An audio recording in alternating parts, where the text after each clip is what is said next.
Fala pessoal, aqui é o professor Herbert Almeida e agora nós vamos estudar os princípios implícitos ou reconhecidos. Anteriormente nós já vimos aqui todos os princípios constitucionais expressos, ou seja, aqueles princípios descritos no artigo 37, caput da Constituição Federal. Nós já estudamos dois princípios implícitos, que são o princípio da supremacia e o princípio da indisponibilidade do interesse público, e além disso, enquanto estudamos os princípios expressos, também acabamos vendo outros princípios, como por exemplo o princípio da finalidade, o princípio do interesse público, o princípio da isonomia ou da igualdade, entre outros princípios. A partir de agora nós vamos estudar alguns outros, nós vamos estudar alguns dos outros princípios reconhecidos, descritos pela nossa doutrina administrativa. Então, de olho no nosso quadro, princípios implícitos ou reconhecidos, o primeiro deles, que na verdade são dois princípios, tratam dos princípios da razoabilidade e da proporcionalidade. Qual que é a ideia da razoabilidade e da proporcionalidade? A proporcionalidade entra numa ideia de limitação de excessos por parte da administração pública, sobretudo naquelas medidas restritivas. Por exemplo, você vai aplicar uma sanção a um servidor público, se esse servidor público chegou atrasado 15 minutinhos, depois de 15, 20 anos de serviço, você se aplicar alguma sanção, porque um cara que só chega 15 minutos atrasado, depois de 15, 20 anos de serviço, você tem que dar um elogio para ele. Mas mesmo assim, se você for aplicar algum tipo de sanção, você vai aplicar uma sanção bem leve, uma advertência a esse servidor público, a depender do estatuto, uma repreensão, beleza, tranquilinho. Agora, se uma autoridade chegar e aplicar uma pena de demissão a este servidor por este atraso de 15 minutos, veja que não há proporção entre o atraso e a sanção aplicada. Há aqui um excesso por parte da administração pública. O princípio da razoabilidade, ele entra numa ideia de adequação entre meios e fins. Em resumo, pessoal, tanto a razoabilidade quanto a proporcionalidade buscam evitar exageros por parte da administração pública. Buscam verificar se nos atos administrativos discricionários não ocorreu qualquer excesso por parte do poder público. O que é um ato discricionário, para você ter uma ideia? O ato discricionário é aquele tipo de ato em que a lei dá uma margem de liberdade para o agente público. Essa margem de liberdade permite que o agente público defina o conteúdo do ato administrativo. Se, por exemplo, uma lei falar que a autoridade pode aplicar uma multa de R$100 até R$1 milhão, a margem de liberdade se inicia no 100 e vai até R$1 milhão. Veja que a autoridade não poderá aplicar uma multa de 2 milhões, porque nessa situação ela estaria extrapolando o seu limite. Mas mesmo dentro dessa margem de liberdade de R$100 a 1 milhão, a gente não pode ter um exagero. Olha, a autoridade tem a competência para aplicar uma multa de R$1 milhão? Tem, mas ela pode aplicar esta multa de R$1 milhão se o administrado cometer uma infração leve, uma infração primária? É lógico que não, porque tem que existir esta proporção. Então, os princípios da razoabilidade e da proporcionalidade são meios para você aferir os limites da discricionariedade administrativa. Por isso que o Poder Judiciário pode anular um ato administrativo discricionário, mesmo que ele seja exercido, seja praticado dentro dessa discricionariedade, em tese discricionariedade. Porque o que acontece? Quando uma autoridade exagera, mesmo que esteja dentro do limite da sua competência, este exagero é desproporcional, é desarrazoado. Alguns autores dizem que, consequentemente, ele será ilegal, e sendo ilegal, constituindo um excesso, ele será passivo de nulidade. Ah, professor, mas nessa situação o judiciário não estaria invadindo o mérito do ato administrativo? Não. A análise de mérito, que é o juízo de conveniência e oportunidade, é aquela análise que é feita dentro de um juízo de bom senso, dentro de um juízo de razoabilidade, dentro de um juízo proporcional. Se você exagerar, este excesso vai constituir um parâmetro para você anular sem que haja uma invasão no mérito do ato administrativo. Então, com isso a gente pode avançar em relação a alguns aspectos. A doutrina trata da razoabilidade e da proporcionalidade, dividindo ela na adequação, que é a relação entre o meio e o fim empregado. A adequação significa analisar se aquela medida de fato cumpre, de fato vai atender ao que a administração pública quer fazer. Pensa a seguinte situação. Você tem um imóvel, aquele imóvel está localizado numa região em que vai passar uma rodovia. Eu preciso desapropriar este imóvel. Olha, mas a desapropriação serve para a finalidade que a administração pública tem? De fato, a rodovia vai passar onde está esse imóvel? Sim, vai passar bem por ali. Então, essa medida, a desapropriação, tem adequação em relação ao que a administração pública deseja. Essa medida, ela tem exigibilidade, ou em outras palavras, ela tem necessidade. Isso significa dizer, não existe uma outra medida igualmente eficaz? Pensa o seguinte, olha, a rodovia de fato vai passar bem onde está aquele terreno, mas de fato ela precisa passar por ali? Não seria possível fazer um pequeno desvio que não implicaria nenhum custo a mais para a obra e não traria nenhum prejuízo para a sociedade? Igualmente você conseguiria fazer a rodovia sem precisar desapropriar o imóvel? Se isso for possível, a medida é ilegal. Agora não, de fato tem que passar por aqui, porque qualquer desvio vai aumentar em muito o custo dessa obra. Então essa medida de fato é necessária. E por fim a gente vai analisar a proporcionalidade em sentido estrito. Significa dizer que as vantagens obtidas superam as desvantagens. Olha, quando eu desaproprio um imóvel, essa desapropriação ela pode causar um impacto psicológico para a família, a dona da propriedade, muito grande. Imagine que aquele terreno é um terreno simbólico para aquela família. Aí você vai lá e desapropria aquele imóvel porque vai passar uma rodovia ali. Mas depois nos estudos sobre a análise daquilo, constata-se que essa rodovia passando bem naquele terreno, isso não ia gerar qualquer economia para a obra, ou a economia ia ser quase irrisória, e você ia ganhar tipo 1 segundo no tempo de deslocamento em relação a se você fizesse o desvio. Olha, veja só, não há uma proporcionalidade em sentido estrito. Você causou um impacto psicológico muito grande para aquela família, retirando dela a sua propriedade, para ganhar 1 segundo de deslocamento e nenhum centavo em economia. Ou seja, a desvantagem superou as vantagens. Isso não pode ocorrer. Eu teria que ter mais vantagens do que desvantagens. Então, sempre que eu for analisar a legalidade de um ato administrativo, eu tenho que verificar a adequação, a exigibilidade e a proporcionalidade em sentido estrito. Avançando, trata-se de uma limitação à discricionalidade administrativa, isso a gente já comentou. É importante também a gente fazer uma leitura no artigo 2º, parágrafo único, inciso 6 da Lei 9784, que vai nos dizer que você exige uma adequação entre meios e fins, vedada a imposição de obrigações, restrições e sanções em medida superior àquelas estritamente necessárias ao atendimento do interesse público. Então, por exemplo, se eu vou aplicar uma sanção a um servidor público, essa sanção tem que ter uma equivalência em relação à infração que ele cometeu. Se ele cometeu uma infração leve, a sanção é leve. Se ele cometer uma infração grave, a sanção tem que ser grave.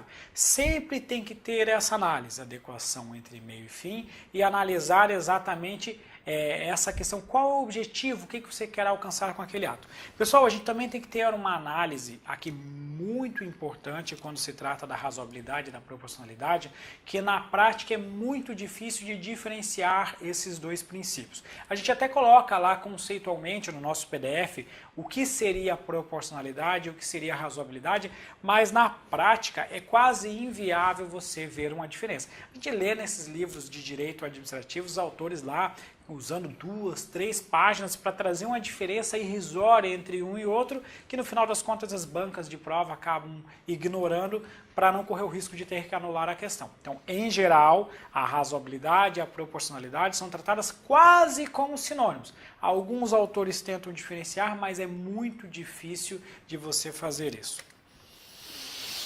O princípio da razoabilidade e da proporcionalidade, ele se relaciona tanto à produção legislativa quanto à atividade administrativa. Eu colocaria aqui que também se relaciona à própria atividade jurisdicional. Porque no nosso dia a dia você vai ver que o princípio da proporcionalidade e da razoabilidade informa a atuação administrativa, que nós acabamos de ver. Você não vai impor uma limitação com exagero, você tem que limitar essas suas, digamos assim, você tem que adequar essa limitação que você vai aplicar àquela pessoa. Ele vai informar a produção legislativa porque o Congresso Nacional, as Assembleias Legislativas, as Câmaras de Vereadores, quando desejar elaborar uma lei restritiva, uma lei limitativa, eles não podem exagerar. Pensa comigo, você vai fazer uma lei que vai dispor sobre um cargo para ingresso lá na Polícia Federal, agente da Polícia Federal, e lá na lei você coloca um limite de altura e diz que, olha, só pode ingressar no cargo de agente da Polícia Federal aquela pessoa que tiver mais do que 1,90 m, independente de ser homem ou de ser mulher. Pessoal, é razoável fazer tal exigência? Imaginam quantas mulheres terão mais de 1,90 m. Homens já serão poucos, mulheres então menos ainda. E qual é a vantagem de você estabelecer uma restrição tão grande? Logicamente, uma lei dessa seria declarada inconstitucional pelo STF, porque ela não é razoável. Então, a razoabilidade e a proporcionalidade informam também a criação de leis, porque você vai estabelecer uma limitação, mas essa limitação tem que ser razoável.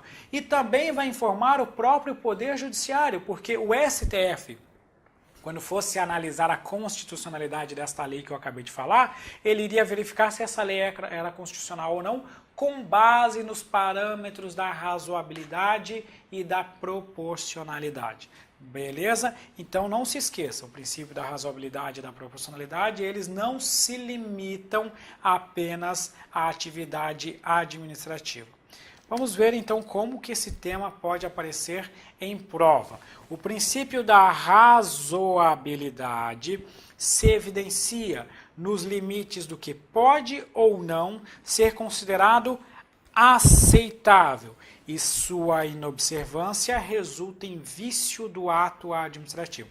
Sempre que eu vou analisar a razoabilidade, eu quero verificar o seguinte, olha, essa restrição é razoável? A gente fala na história do homem médio, uma pessoa normal na sociedade, como que ela enxergaria essa limitação? Ela entenderia, ah não, tá bacana, isso aqui é realmente uma exigência plausível, você colocar lá uma exigência para ingressar num cargo policial na casa de 1,65 m para os homens, 1,67 m, 1,60 m, é razoável essa altura? É razoável. Isso é aceitável? É aceitável. 2 metros é aceitável? Não, 2 metros não é aceitável, 2 metros é exagerado. Esse é um parâmetro do homem médio, do homem que vai analisar aquele contexto, aquela situação, conforme o seu convencimento. E, consequentemente, se você não observar o princípio da razoabilidade, você terá um vício, ou seja, você terá uma nulidade neste ato administrativo. Portanto, já de cara, a letra A será o nosso gabarito. Incide apenas sobre a função administrativa. Não, já vimos que ele informa tanto a função administrativa como a função legislativa. E eu incluiria também a função jurisdicional. Então, com isso, a letra B está errada. C. É autônomo em relação aos princípios da legalidade e da finalidade. O professor Bandeira de Mello ele diz o seguinte, olha, o princípio da razoabilidade e da proporcionalidade ele está ligado ao princípio da legalidade, porque um ato que é desarrazoado, que é desproporcional, que é exagerado, é um ato praticado com abuso. E sendo praticado com abuso, este ato se torna ilegal. Então ele diz o seguinte, eles até têm conceitos, sentidos distintos, mas há uma relação muito próxima entre razoabilidade e legalidade. Daí porque o erro da alternativa C. D. Comporta significado unívoco a despeito de sua amplitude, sendo sua observação pelo administrador algo simples. Pessoal, isso aqui é um princípio que demanda uma valoração, uma análise. O que pode ser exagerado para uma pessoa, talvez não seja exagerado para outra. Então, o seu significado não é unívoco, não é tão simples assim analisar a razoabilidade. Pode servir de fundamento para a atuação do Poder Judiciário quanto ao mérito do ato administrativo. O mérito é o juízo de conveniência e oportunidade, é a liberdade que o agente tem. Só que quando o ato é desarrazoado, ele vai além deste limite, ele exagera, ele é desproporcional. Aqui não há um exame de mérito, mas sim um exame de legalidade do ato administrativo. Por isso que a letra I está incorreta. Veja, pessoal, não se esqueça. A análise da razoabilidade e da proporcionalidade não representa invasão do mérito do ato administrativo. Por isso, o gabarito letra A. Princípio do controle ou tutela. Vamos falar desse princípio aqui. O princípio do controle ou tutela, ele trata da relação entre a administração direta e a administração indireta. Vamos lá. A União deseja criar uma autarquia para atuar na área previdenciária. Foi lá e criou essa autarquia. Essa autarquia tem personalidade jurídica própria, tem seu próprio patrimônio, tem sua própria estrutura, terá sua própria dotação orçamentária, terá uma certa margem de liberdade para agir. Só que a União precisa exercer um certo controle sobre essa autarquia. A autarquia não está subordinada à União, ela está apenas vinculada à União. E esta vinculação serve para você verificar se ela de fato está cumprindo as suas finalidades, se ela de fato está atendendo o que a lei de sua criação dispôs. Então aqui há um controle finalístico nessa entidade. Este controle finalístico denota o que a gente chama de princípio do controle ou tutela. Então o objetivo aqui é assegurar o cumprimento das finalidades e especialidades das entidades administrativas. Trata então do controle das atividades da administração indireta, ou seja, do controle das atividades das autarquias, das fundações públicas, das empresas públicas e das sociedades de economia mista. O objetivo é fazer com que elas cumpram as suas finalidades. É um controle de finalidade, portanto, e aqui há uma relação de vinculação. Vinculação significa que não há subordinação. Pessoal, isso aqui é assunto de organização administrativa, mas é importante você saber que entre a administração direta e a administração indireta não há hierarquia, mas mera vinculação, mero controle finalístico. Então, com isso, a gente já bate essa história de controle ou tutela. Pessoal, não confunda tutela com autotutela, e é isso que a gente vai ver agora. O princípio da autotutela é outra coisa. O princípio da autotutela, ele decorre basicamente do que prevê a súmula 473 do STF, que diz que a administração pública pode anular os seus próprios atos quando derivados de vícios que os tornem ilegais, porque desses atos não se originam direitos. Se há ilegalidade, consequentemente não há direito.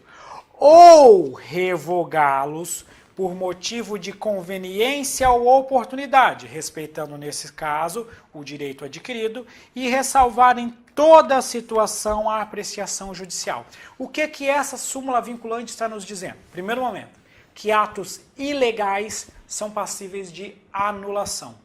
Atos inconvenientes e inoportunos são passíveis de revogação.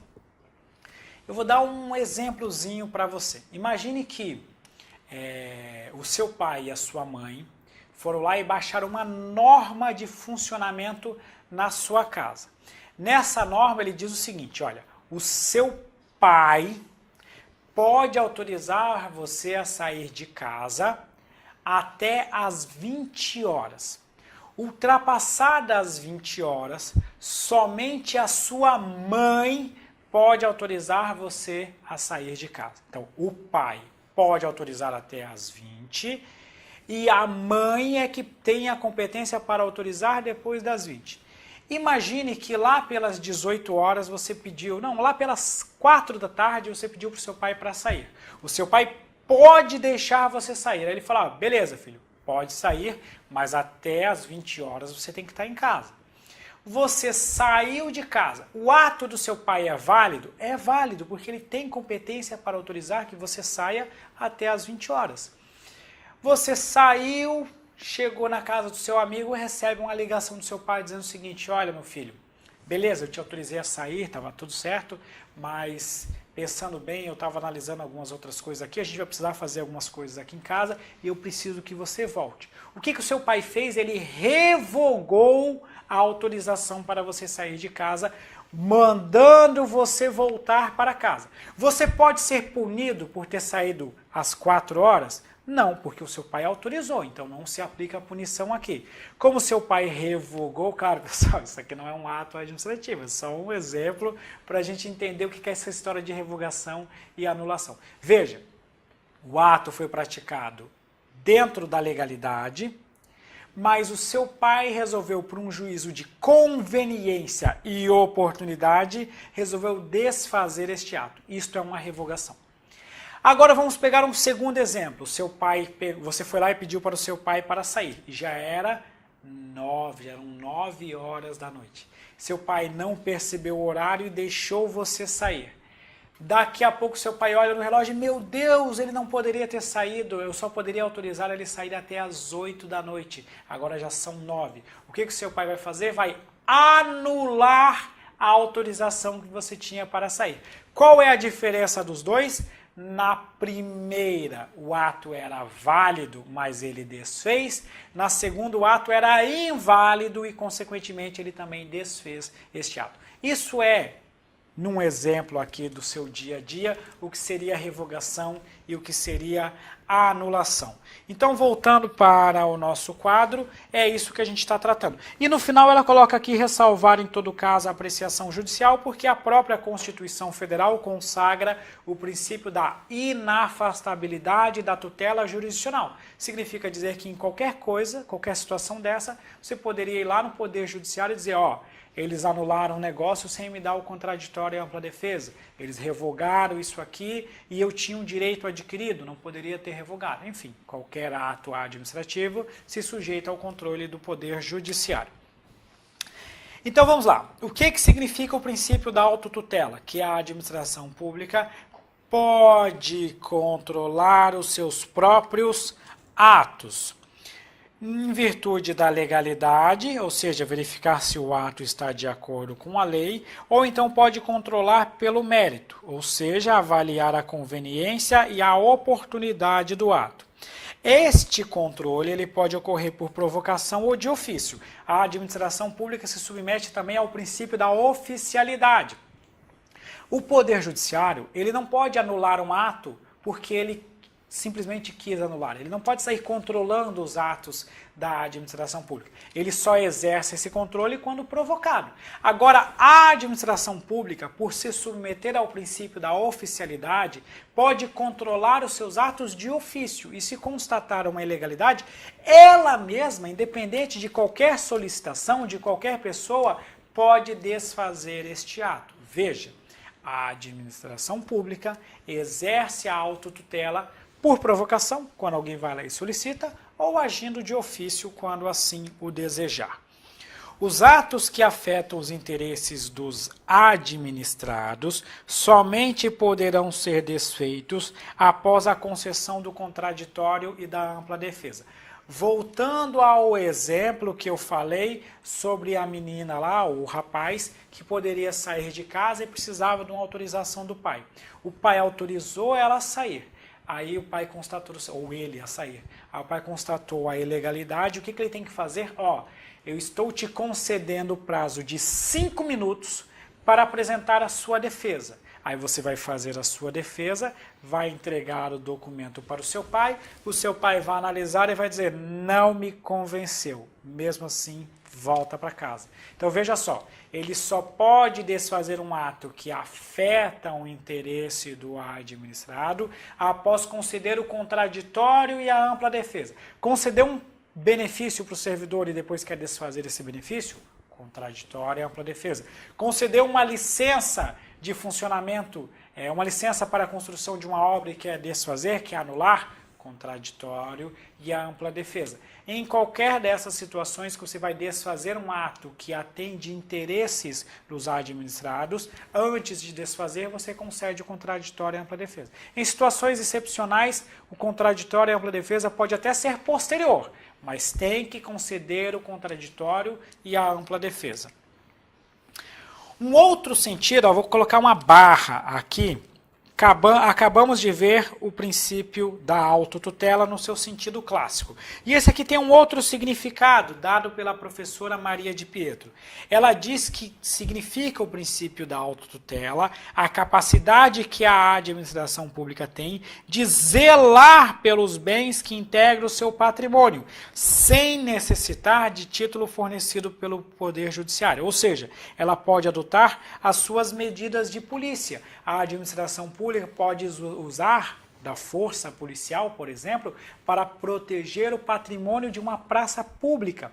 O objetivo aqui, uma vez que o interesse público é indisponível, que a administração pública tem o dever de zelar pelo patrimônio público, ela pode impedir que as pessoas destruam o patrimônio público sem precisar de uma autorização, de um título judicial para fazer isso. Então, dois sentidos do princípio da autotutela: a capacidade de rever os seus próprios atos e a capacidade de proteger o patrimônio público sem precisar de um título judicial para fazer isso.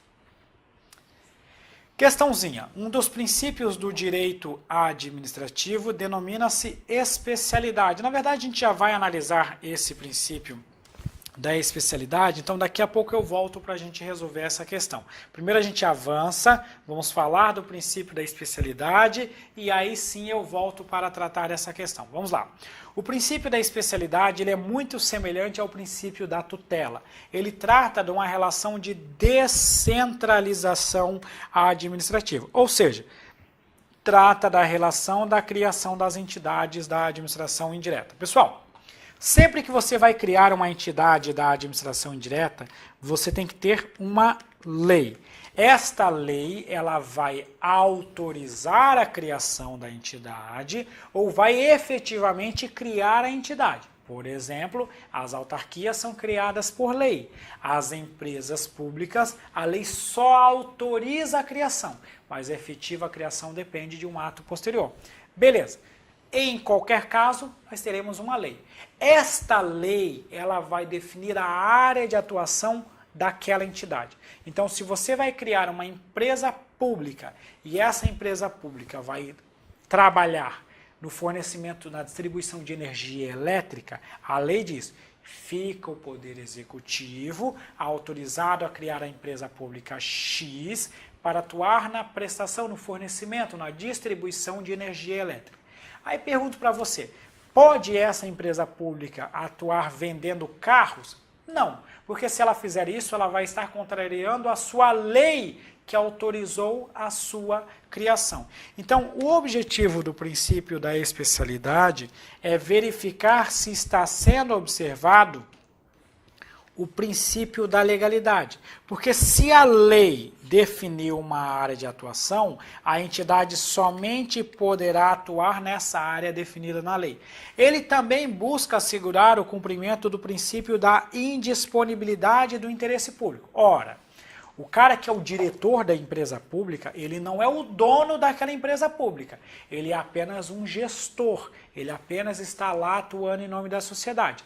No momento em que ele, por um ato próprio, por um ato de natureza administrativa, deixa de atuar no fornecimento de energia elétrica e passa a atuar vendendo carros, ele está contrariando a norma legal e está agindo como se ele fosse o dono da empresa. E ele não dispõe do interesse público, ele não dispõe daquela empresa, ele deve observar a norma legal. Então, ao mesmo tempo, ele estaria descumprindo o princípio da legalidade e estaria descumprindo o princípio da indisponibilidade do interesse público. Por isso que o princípio da especialidade guarda a relação com esses dois princípios. Então, as entidades administrativas devem cumprir as suas finalidades legais. Veja, portanto, o quanto que o princípio da especialidade tem relação com o princípio da tutela. Agora a gente vai voltar aqui e vamos resolver efetivamente a nossa segunda questão. O princípio da especialidade decorre dos princípios da legalidade, da indisponibilidade do interesse público e concerne a ideia de descentralização administrativa. Já de cara, gabarito alternativa A. B. Tem aplicabilidade no âmbito dos órgãos públicos, ele não se destina aos órgãos públicos, mas às entidades administrativas. Haja vista a relação de coordenação e subordinação que existe dentro dos referidos órgãos. Não tem relação com isso. Aplica-se somente no âmbito da administração direta. É o mesmo motivo do erro da anterior. Não estou tratando de órgão público, não estou tratando de administração direta, mas sim da relação de descentralização administrativa, que trata da relação da administração direta com a indireta. Decorre do princípio da razoabilidade, está intimamente ligado ao conceito de desconcentração. Pessoal, mesmo que você não saiba, a descentralização é a forma de criação de entidades administrativas e a desconcentração é uma forma de criação de órgãos públicos. Eu não estou falando de desconcentração aqui, mas de descentralização. Não estou falando do princípio da razoabilidade, mas sim do princípio da legalidade e também da indisponibilidade. Daí o erro da alternativa D. E relaciona-se ao princípio da continuidade do serviço público e destina-se tão somente aos entes da administração direta. Aqui errado porque é indireta e também não é princípio da continuidade, mas sim princípio da legalidade e da indisponibilidade. Logo, gabarito alternativa A. Aí agora a gente avança aqui esse tópico. Aí o item 3, repetiu a nossa questão anterior, a gente já sabe que o gabarito é a letra A e já vamos avançar então para tratar do princípio da motivação. O princípio da motivação, ele exige a demonstração dos pressupostos de fato e de direito para a prática de um ato administrativo. Você precisa diferenciar motivo de motivação. O motivo é o que te levou a praticar aquele ato. A motivação é você demonstrar isso, é você descrever este motivo. Pensa o seguinte, você vai lá e demitiu um servidor público. Você demitiu esse servidor por quê? Porque ele faltou ao serviço por mais de 30 dias consecutivos, configurando abandono de cargo.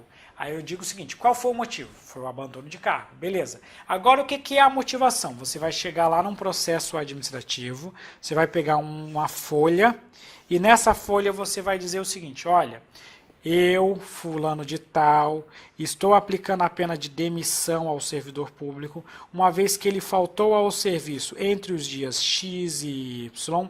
Isso, conforme artigo X da lei tal configura abandono de cargo, foi realizado um processo administrativo e, ao final, constatou-se a irregularidade e, assim, em virtude da competência descrita no artigo tal da lei, aplico a ele a pena de demissão. Veja que aqui você está escrevendo, você está justificando, você está colocando, você está mostrando para a sociedade porque você aplicou aquele ato. Internamente, na sua cabeça, você já sabe, esse camarada abandonou o cargo, pena de demissão. Beleza, mas isso está na sua cabeça. Agora, escreva isso para que a sociedade ou para que o próprio demitido possa eventualmente exercer a defesa dos seus direitos. Então, motivar é descrever o seu motivo, é colocar aquilo num papel, é colocar aquilo numa publicação, é mostrar para a sociedade porque você praticou um ato. E a motivação, ela demonstra os pressupostos de fato e de direito. O pressuposto de fato é o que ocorreu, é o mundo concreto. No caso do meu exemplo ali, são os dias que ele faltou ao serviço. Faltou o serviço do dia tal ao dia tal. E o pressuposto de direito é o que a lei prevê, é o dispositivo legal. Olha, o artigo tal, parágrafo tal, a linha tal, inciso tal. Então, o pressuposto de fato é o que aconteceu. O pressuposto de direito é o que a lei prevê para isso que aconteceu. É um instrumento de controle, afinal de contas, pensa o seguinte, você vai lá e é demitido. Ah, beleza, mas por que eu fui demitido? Cara, você foi demitido, bicho. Eu não quero nem ver a tua cara aqui na minha frente. Só sai daqui. Tá, mas vem cá, por que eu fui demitido? Ah, você foi demitido porque... o cara começa a pensar. Ah, você foi demitido porque você cometeu uma infração. Qual infração? Ah, você faltou ao serviço. Quando que eu faltei ao serviço? Você faltou ao serviço do dia tal ao dia tal. Opa, peraí. Olha aqui a folha ponto mostrando que eu trabalhei nesses dias. Olha aqui os documentos que eu assinei nesse dia. Olha aqui um ato do meu chefe colocando uma ata de uma reunião em que eu participei. Como é que você está dizendo que eu faltei nesses dias? Veja como a motivação apresenta um meio para que a própria pessoa afetada ou então os órgãos de controle possam verificar a legalidade daquela medida administrativa. A motivação é, portanto, inclusive um meio de aplicação do Estado democrático de direito, em que as autoridades têm que justificar as condutas que estão adotando. Ele permite, consequentemente, o exercício do contraditório e da ampla defesa. Incide tanto sobre atos vinculados como sobre os atos discricionários. Ato vinculado é aquele ato que não tem margem de liberdade. Ato discricionário é aquele que tem margem de liberdade. Existiam autores que diziam que somente os atos vinculados deveriam ser motivados, outros autores diziam que só os discricionários, mas no final das contas o entendimento hoje majoritário é que tanto o ato vinculado como o ato discricionário deve ser motivado. A regra é que os atos sejam motivados. No entanto, a gente tem que tomar uma certa cautela em relação a isso. Antes de eu avançar, se você pegar a Lei 9784, que é a lei do processo administrativo no âmbito federal, você vai ver lá no artigo 50 que ela enumera os atos que devem ser motivados. Ela dá uma ideia do seguinte, olha, o que a lei está exigindo que se motive são esses aqui. Outros atos não precisam ser motivados. Até daria para a gente pensar isso, mas pessoal, se você ler o artigo 50, você vai ver que aqueles incisos que estão lá basicamente abrangem quase tudo que a administração pública pode fazer. Então, o que a doutrina diz é que, na verdade, o artigo 50 mostra assim, ó, o mínimo que tem que ser motivado é isso aqui. Pelo menos isso aqui você tem que motivar, meu amigo. Nada impede que você também motive outros atos administrativos. A regra é que você faça a motivação, até porque várias normas legais exigem que você justifique as condutas adotadas. Existe um meio de motivação que é chamado de motivação aliunde. A motivação aliunde é aquela que é feita com base em pareceres, em outras informações anteriores. Veja o que diz o artigo 50, parágrafo 1º da Lei 9784. A motivação deve ser explícita, clara e congruente, podendo consistir em declaração de concordância com fundamentos de anteriores, pareceres, informações, decisões ou propostas que, neste caso, serão parte integrante do processo. Imagina o seguinte, a autoridade foi lá e instaurou um processo disciplinar. Ao final do processo disciplinar, a comissão elaborou um parecer. No parecer, ela diz o seguinte, olha, fulano de tal faltou o serviço, aconteceu isso, aconteceu aquilo. Aí chega lá na outra página, ela coloca com base nisso, a nossa proposta é que você aplique a demissão ao servidor público. Este aqui foi o relatório, o parecer da comissão. Aí vai vir o ato da autoridade competente, que é a sua decisão. Aí na decisão ela fala o seguinte, olha, com base no parecer das folhas tal, decido demitir o servidor. Veja que a autoridade, ao invés de contar toda aquela história que a comissão já contou no relatório, ela simplesmente menciona, olha, com base no que consta no relatório constante na página tal, tal e tal, decido que a pena aplicada ao servidor será a pena de demissão. Ponto. Acabou. Isso é a motivação ali onde? É aquela que você busca informações anteriores, ao invés de reproduzir tudo de novo, a autoridade poderia dar um Ctrl+C, Ctrl+V no relatório e colocar ali. Mas para economizar, né, afinal de contas, a administração pública deve buscar ser eficiente, para buscar, para ganhar tempo, ela só vai lá e menciona aquele parecer. Isso pode acontecer numa licitação, quando uma assessoria jurídica emite o seu parecer, pode acontecer num processo disciplinar. Sempre que você tiver um parecer, uma informação, uma decisão, uma proposta anterior, você pode reproduzir aquilo ou você pode simplesmente mencionar aquilo lá. Isso, claro, se você concordar com o conteúdo daquela proposta. Bacana? Então é isso aí. Qual é a exceção? Eu falei para vocês assim, como regra, tudo ou quase tudo deveria ser motivado. Na verdade, não tem nenhuma lei dizendo que tudo tem que ser motivado, por isso que a gente toma uma certa cautela. A doutrina diz, como regra, basicamente tudo deveria ser motivado. Lembro que a Lei 9784 enumera o que obrigatoriamente deveria ser motivado, então não necessariamente tudo seria, mas existe uma exceção. Essa aqui há quase uma unanimidade na doutrina dizendo o seguinte, olha, a exoneração de ocupante de cargo em comissão não precisa ser motivado, ou seja, prescinde de motivação. Eu vou exonerar alguém que ocupa cargo em comissão, esse cargo é de livre nomeação e exoneração.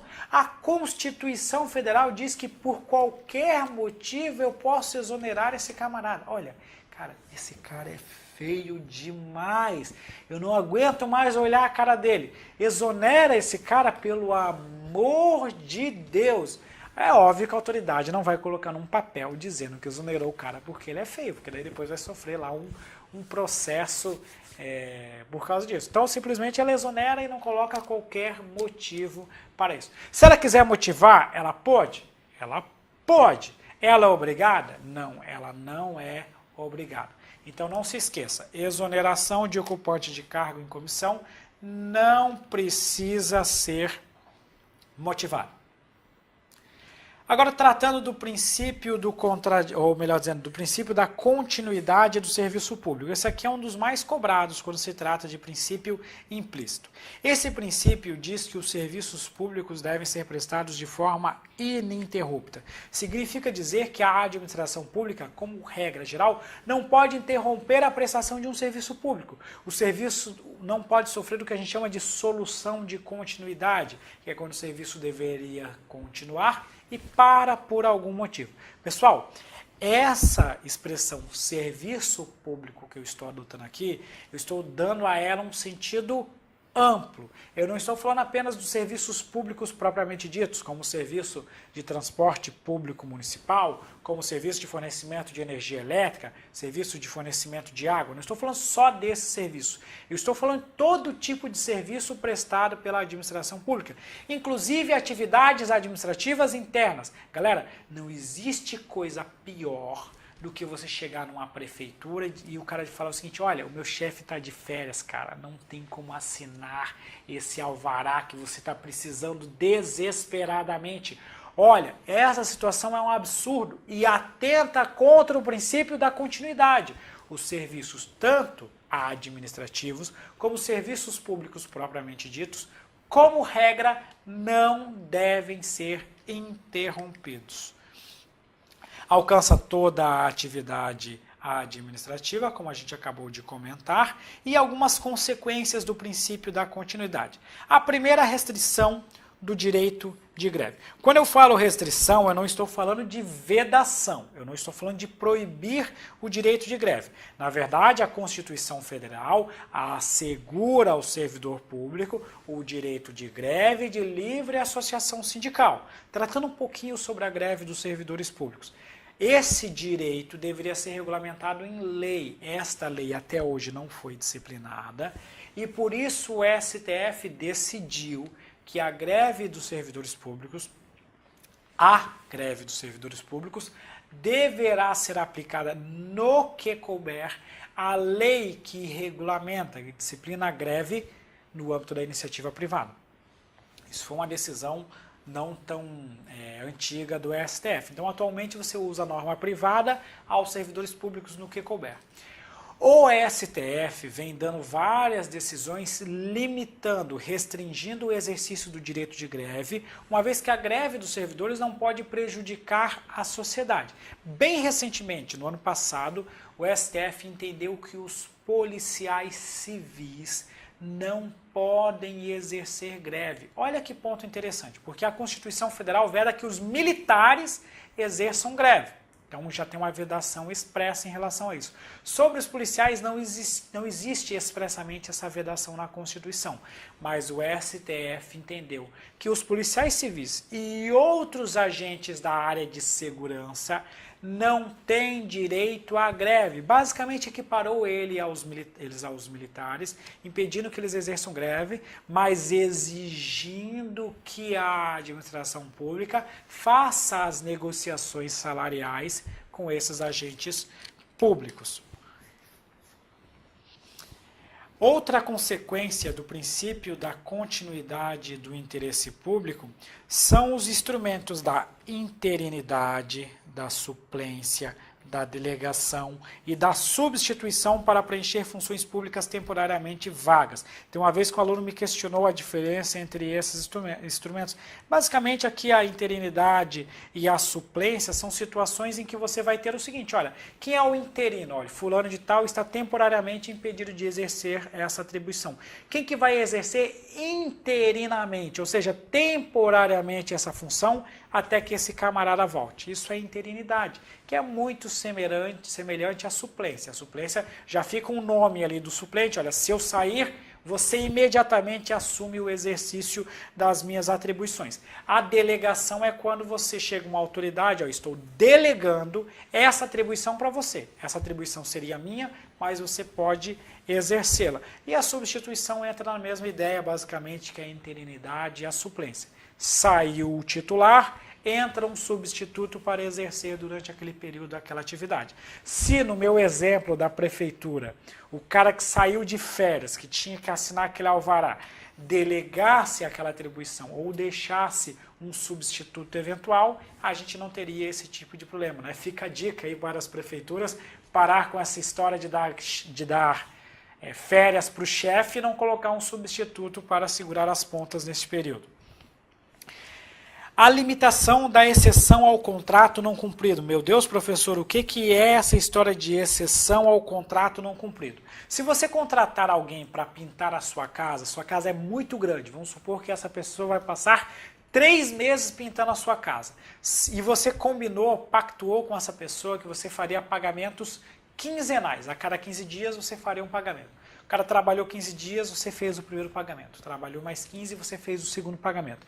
Trabalhou mais 15 e você apertou, não tinha dinheiro para pagar. O que o cara vai fazer? O que o pintor vai fazer? Ó, meu filho, se você não me pagar até amanhã, eu não volto mais aqui para continuar o serviço. Ele pode fazer isso? É lógico que pode, porque o contrato deveria ser cumprido enquanto as duas partes cumprissem as suas obrigações. Se você não cumpre o contrato, ele invoca a exceção ao contrato não cumprido e diz o seguinte, olha, eu teria que cumprir a norma, mas como você não cumpriu o contrato, eu também não preciso fazer as minhas obrigações. Isso é na vida privada, isso é no particular. No âmbito da administração pública, se o poder público atrasar o pagamento, o pintor vai ter que continuar realizando a obra, porque ele não pode invocar a exceção ao contrato não cumprido, enquanto o atraso no pagamento não exceder o prazo de 90 dias. Significa dizer que os contratados pela administração pública devem suportar um atraso de até 90 dias nos pagamentos devidos e ainda assim existem exceções em que o atraso poderá ser ainda maior, como num caso de calamidade pública. Então, em relação à administração pública, a outra parte só pode deixar de cumprir o contrato depois de decorrido o prazo de 90 dias. Outra aplicação do princípio da continuidade é o tal do equilíbrio econômico e financeiro nos contratos administrativos. Imagina o seguinte, você vai lá, firma um contrato para o fornecimento de cadernos. Cada caderno custa R$10 e a gente vai fornecer 1.000 cadernos. O total aqui vai dar um valor de R$10.000. A administração pública pode unilateralmente aumentar este valor. Vamos supor que vamos colocar aqui que ela possa aumentar até 25% esse quantitativo. Então, ao invés de 1.000, a administração pública determinou que você fornecesse 1.250. Aí eu pergunto, se cada um custa R$10, o que você vai fazer? Vai colocar o multiplicador aqui e o valor final será R$12.500. Isso significa que houve um equilíbrio econômico e financeiro do contrato. Você aumentou a quantidade, mas aumentou proporcionalmente o valor devido. Agora imagine que a administração pública aumentou a quantidade e não quis aumentar o valor. Aumentou para 1.250, mas quis pagar os mesmos R$10.000. O que vai acontecer com a sua empresa? Ela vai quebrar. E se a empresa quebrar, ela não vai conseguir continuar executando o contrato. Então, aqui que entra essa história de equilíbrio econômico e financeiro nos contratos administrativos. Isso aqui eu dei um exemplo de um fornecimento de bem, mas a verdade se aplica mais aos serviços públicos, aos serviços contínuos. Se a administração pública, exercendo o seu poder, a sua supremacia, alterar um contrato, né, ele fazendo essa alteração, ela tem que manter o equilíbrio econômico-financeiro. Porque se não mantiver o equilíbrio econômico-financeiro, a gente corre o risco de quebrar a empresa ou de a empresa não conseguir seguir cumprindo o seu contrato. Isso geraria uma rescisão contratual e prejudicaria a continuidade do nosso serviço. Então, o equilíbrio econômico-financeiro é um contrapeso a possibilidade de você alterar unilateralmente um contrato administrativo. O princípio da continuidade ele não é absoluto. Você pode interromper a prestação do serviço em virtude de falta de pagamento de fatura, em virtude de emergência, de manutenção.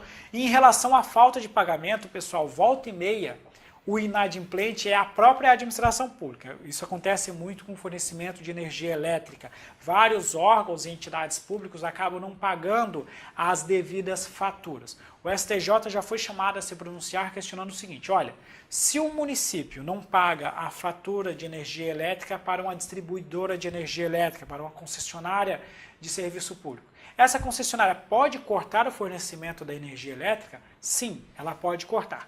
Ela somente não poderá cortar o fornecimento de energia elétrica em relação àqueles estabelecimentos que prestam serviços essenciais à população. Imagine que você tem um hospital. Você não pode cortar o fornecimento de energia elétrica de um hospital público, mesmo que essa prefeitura, imagine que o hospital é de uma prefeitura, mesmo que a prefeitura esteja inadimplente. Então, preste atenção. Se o poder público for inadimplente, a concessionária, em linhas gerais, pode cortar o fornecimento, mas não poderá cortar o fornecimento se for de um estabelecimento que está prestando um serviço essencial à população, como um hospital público, uma escola pública em relação àquelas instalações que estão atendendo diretamente aos alunos, ou outras instituições, outras situações que vão afetar diretamente a vida da população. Questão de prova. Assinale a opção correta no que se refere ao princípio da continuidade. A delegação de ato administrativo decorre do poder disciplinar. Pessoal, delegação, eu não vou comentar todos os aspectos dessa questão, porque esse primeiro ponto foge ao que nos interessa. Delegar uma atribuição decorre do poder hierárquico. Nem sempre vai decorrer da hierarquia, mas em geral decorre do poder hierárquico e não do poder disciplinar. O reequilíbrio econômico-financeiro de contrato administrativo representa um contraponto à possibilidade de alteração unilateral do contrato pela administração pública.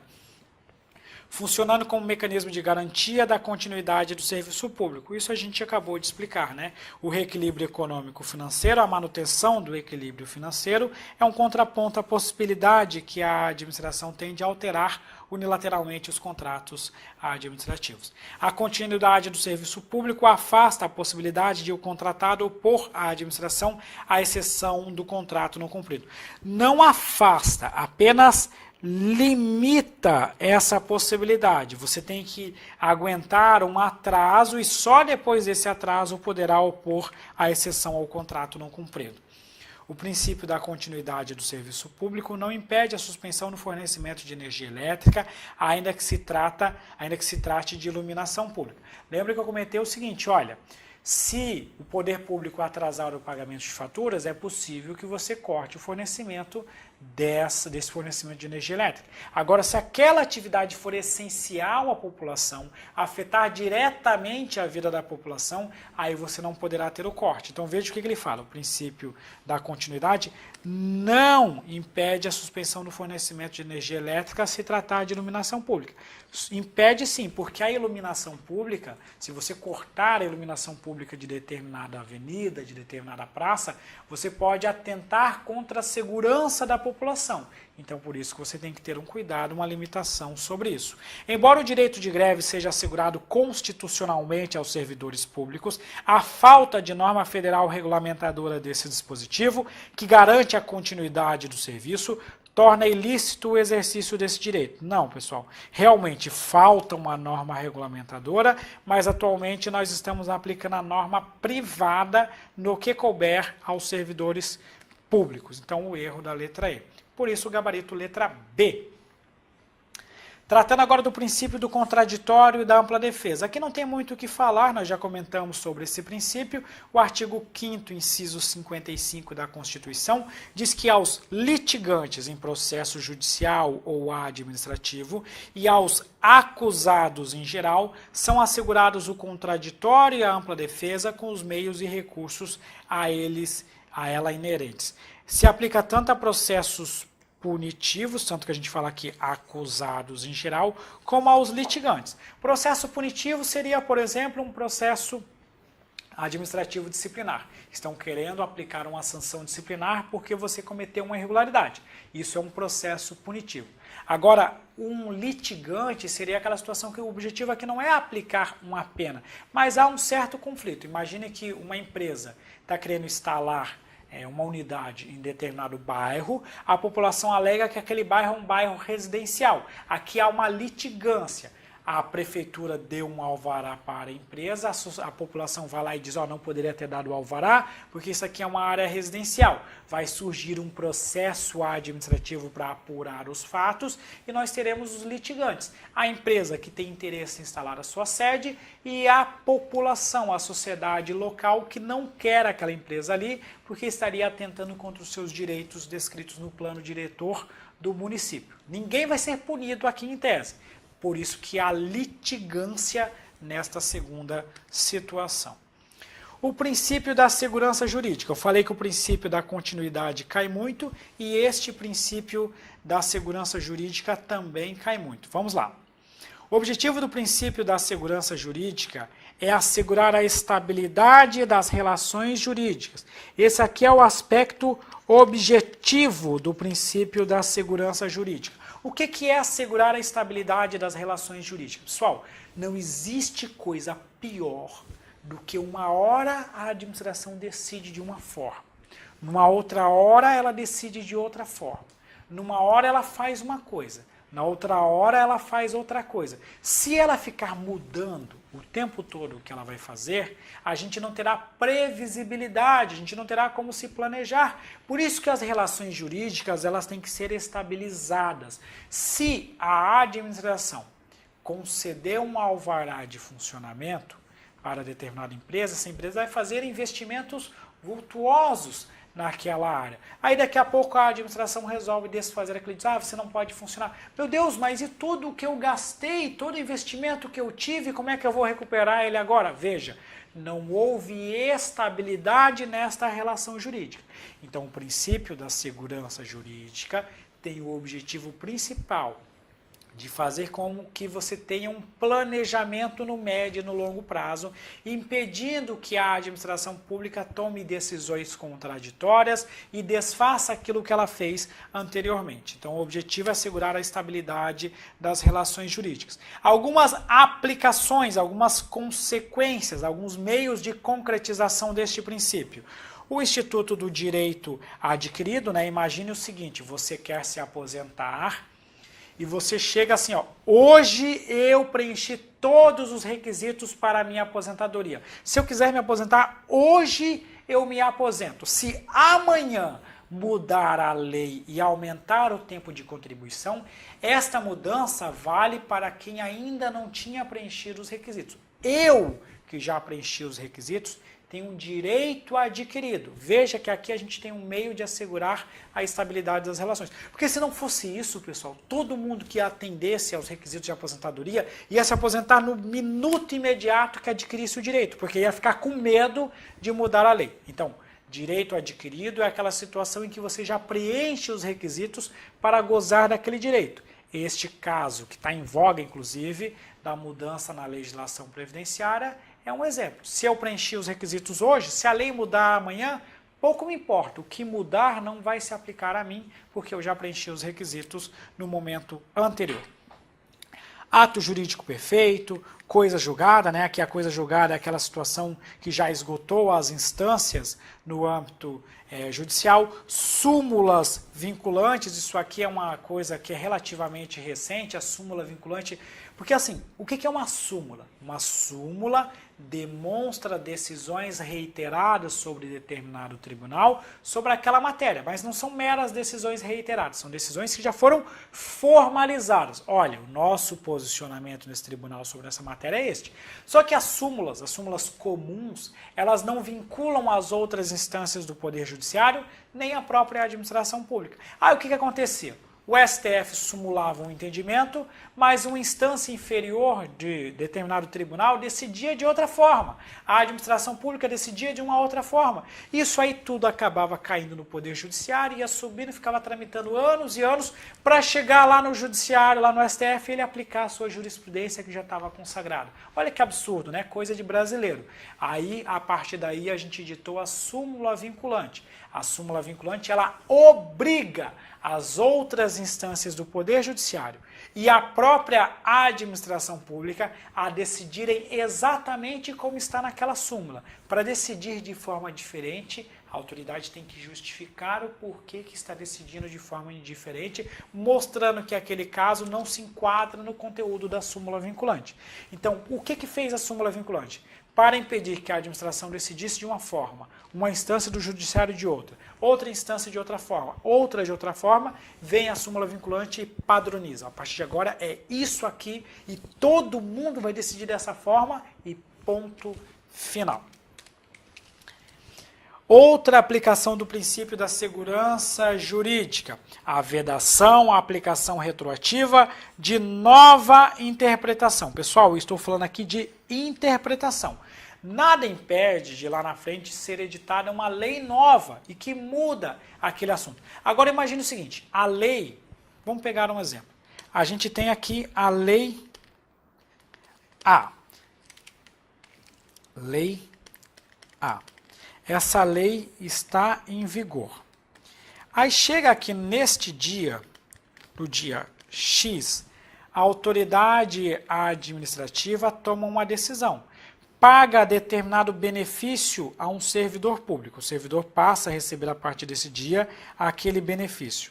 Chega aqui neste dia, vem uma outra autoridade que entrou no lugar dela e diz o seguinte, olha, os caras tomaram essa decisão, mas essa decisão está incorreta. Na verdade, esse camarada aqui não tem direito a esse benefício.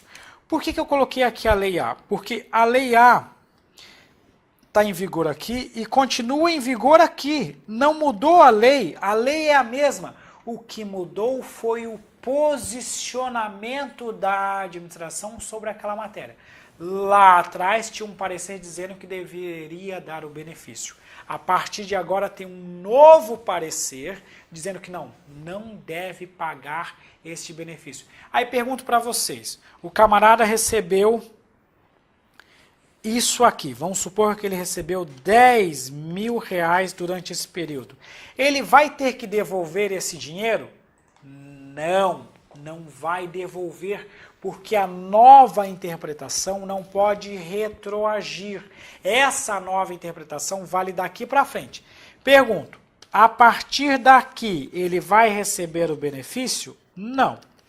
Ou seja, ele não devolve o que já recebeu, porque a interpretação não retroage, mas para de receber naquele momento em diante, porque a nova interpretação vale daqui para frente. Então não se esqueça, uma das aplicações do princípio da segurança jurídica é a vedação de aplicação retroativa de uma nova interpretação.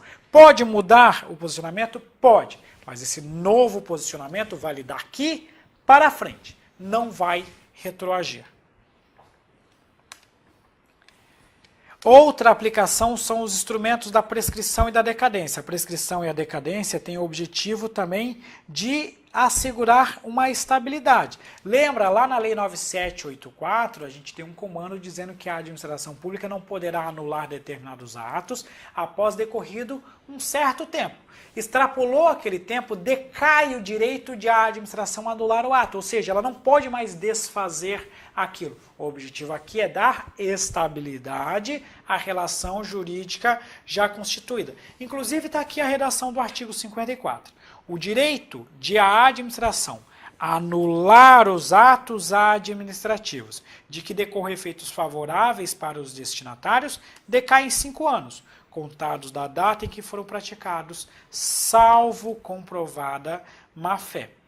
Pessoal, esse artigo 54, ele denota a aplicação do aspecto objetivo do princípio da segurança jurídica, porque o objetivo dele é assegurar a estabilidade das relações jurídicas. Passou 5 anos, não pode mais mudar, eu tenho que dar uma estabilidade a essa relação. Mas ele também demonstra um aspecto subjetivo deste princípio, porque a gente está falando aqui de salvo comprovada má-fé, ou seja, eu estou presumindo aqui uma boa fé por parte do destinatário do ato. O que acontece? O princípio da segurança jurídica, ele tem um aspecto objetivo e um aspecto subjetivo. No aspecto objetivo é a estabilidade das relações jurídicas.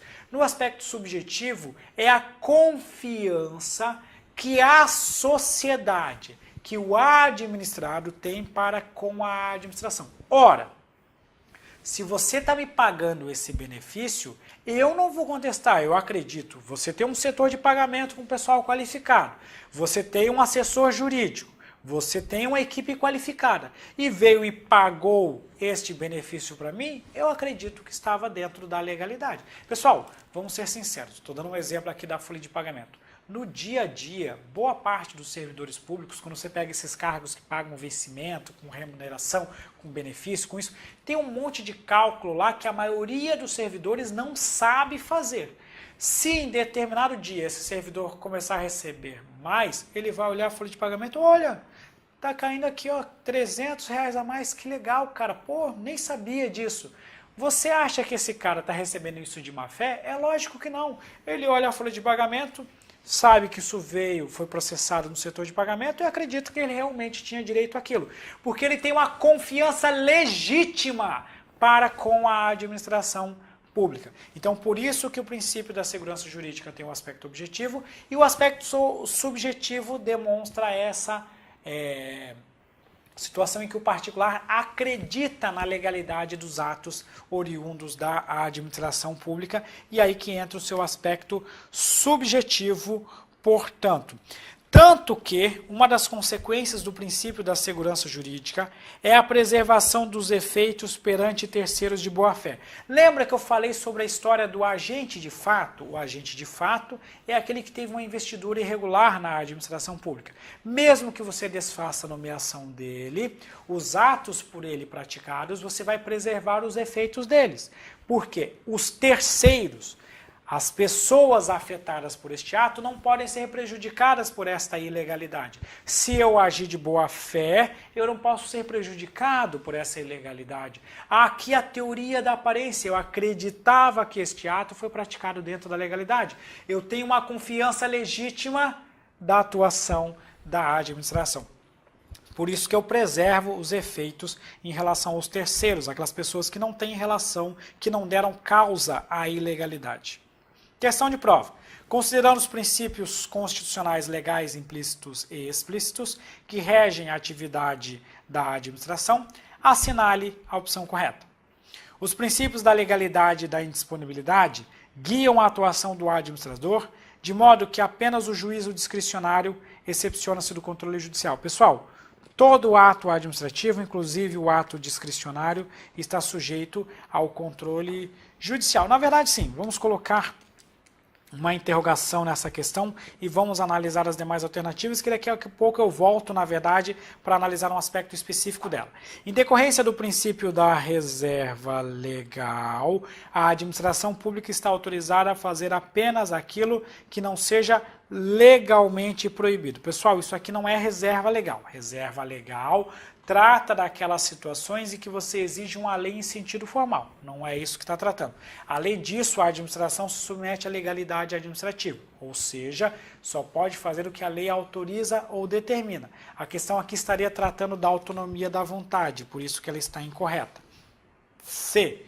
De acordo com o STJ, o princípio da continuidade dos serviços públicos não impede a interrupção do fornecimento de energia elétrica para o município inadimplente, ainda que o valor cobrado esteja sob questionamento em sede administrativa. Pessoal, se o pagamento ainda está em questionamento, eu não vou fazer a interrupção do fornecimento da energia elétrica. Eu continuo prestando esse serviço enquanto ainda há o questionamento.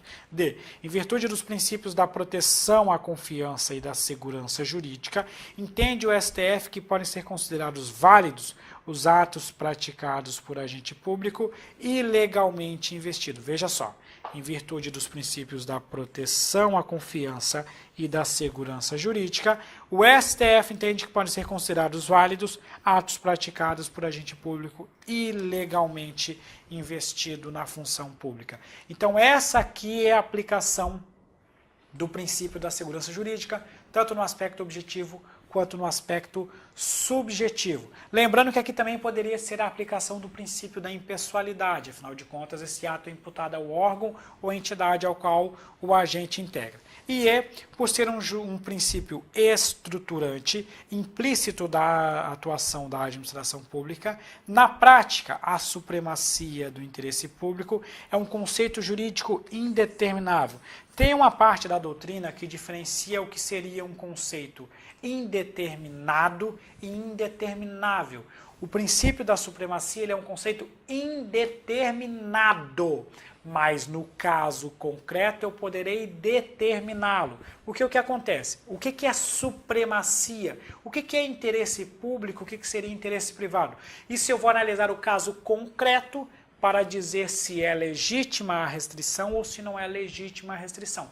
Portanto, no caso concreto, eu consigo determinar o que seria a supremacia. Então, ele é indeterminado, porém, ele será determinável, porque no caso concreto eu vou conseguir determinar o seu sentido. E aí, voltando então para a letra A, ele até vai quase numa ideia, porém, a gente sabe que todo ato administrativo é passível de controle pelo Poder Judiciário. Na verdade, o Judiciário ele não vai analisar a discricionariedade em si, mas a administração pública, o Poder Judiciário poderá analisar o ato discricionário. Daí o erro da alternativa A. E agora, tratando de outros princípios, nós temos o princípio da hierarquia. Afinal de contas, a administração pública se relaciona dentro de uma estrutura hierarquizada de coordenação e de subordinação. Este princípio da hierarquia ele é direcionado ao exercício da função administrativa. No entanto, a professora Maria de Pietro destaca que, apesar de ser um princípio direcionado ao exercício da função administrativa, a gente consegue observar alguns aspectos do princípio da hierarquia no âmbito da função jurisdicional. Recentemente, ela cita o caso das súmulas vinculantes, que fazem com que uma decisão do STF tenha que ser observada pelas demais instâncias do Poder Judiciário. Também as decisões no âmbito das ações de controle de constitucionalidade, né, das ADCs e das ADOs. Então, nesse caso da ação direta de constitucionalidade e da ação que vai declarar a constitucionalidade de uma lei, nessas situações você também tem uma decisão do STF que tem que ser observada pelas demais instâncias do Poder Judiciário. A gente também tem o princípio da precaução. O objetivo do princípio da precaução é evitar danos graves por meio de medidas preventivas. O que acontece, pessoal? A administração pública deve adotar medidas preventivas para evitar danos maiores, danos mais graves à sociedade. O objetivo é sempre o seguinte, olha, existe uma previsão de um período de chuva forte, nós precisamos fazer obras urgentes para preparar o sistema pluviométrico para receber aquela chuva. Então a administração pública deve sempre adotar medidas preventivas para evitar danos mais graves. Então esse aqui é um outro princípio da administração pública. Temos também o princípio da sindicabilidade. O princípio da sindicabilidade significa que todas as atividades administrativas sujeitam-se a alguma forma de controle. Abrange, inclusive, o princípio da autotutela. Pessoal, dizer que algo é sindicável significa dizer que algo é passível de controle. Toda atividade administrativa é sindicável, seja pela própria administração pública, seja pelo Tribunal de Contas, pelo Poder Legislativo, pela sociedade, pelo Poder Judiciário. Por isso que a sindicabilidade é um conceito até mais amplo que da autotutela. E, por fim, nós temos o princípio da presunção de legitimidade ou de veracidade. Isso aqui é bem semelhante aos atributos dos atos administrativos. A gente diz que há presunção de verdade, ou seja, que os fatos alegados para praticar o ato são verdadeiros e que há uma presunção de legalidade ou de legitimidade, ou seja, de que o ato foi praticado de acordo com a lei. Um exemplo é um guarda de trânsito. Se o guarda de trânsito alegar que você estava falando no celular e aplicar uma multa, eu presumo que o fato era verdadeiro, ou seja, que você estava falando no celular, e eu presumo que a atuação do guarda ocorreu dentro dos parâmetros legais. Dessa forma, se você quiser contestar essa multa, você terá a inversão do ônus da prova. Não é o guarda que vai ter que provar que você falava ao celular, vai ser você que terá que provar que não estava fazendo isso. Então essa é a aplicação da presunção de legitimidade e de veracidade.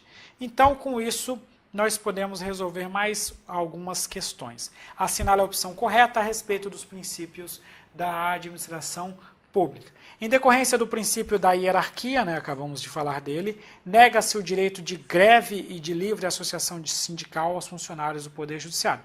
Dois erros. Primeiro, que isso aqui não tem nada a ver com o princípio da hierarquia. Segundo, que direito de greve e associação sindical é um direito constitucional.